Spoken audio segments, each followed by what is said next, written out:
Hello darlings అందరికీ happy Sankranti. ఈ సంక్రాంతి రోజున మా ఇంట్లో ఏం చేస్తారో మీరే చూడండి లాస్ట్ వరకు. ఫస్ట్ అయితే వడ్లు తీసుకొని కింద అయితే పోసుకోవాలి. ఇయర్ మొత్తం వెయిట్ చేస్తాం అనమాట ఈ పండగ కోసం. ఎందుకంటే ఈ పండగ అంటే చాలా ఇష్టం ఎందుకంటే మా అవ్వ, మా తాత, మా పెద్దమ్మకి అయితే బట్టలు అయితే పెట్టుకుంటాం.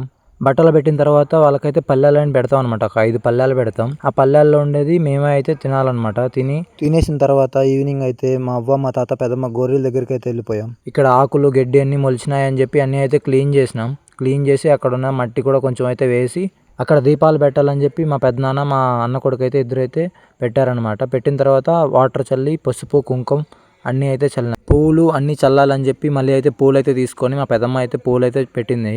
ఆమె తర్వాత పూలదండ వేయాలని చెప్పి పూలదండ వేసినాం. వడపప్పు అయితే పెట్టి మళ్ళీ అయితే టెంకాయ అయితే కొట్టినాం అనమాట. టెంకాయ కొట్టేసి తర్వాత దండం అయితే పెట్టుకున్నాం అవ్వ దగ్గర. దండం పెట్టుకొని తర్వాత వడపప్పు పెట్టుకొని తిని అలాగే ఇంటికి వెళ్ళిపోయాం గైస్. ఉంటాను మరి, టేక్ కేర్, బాయ్.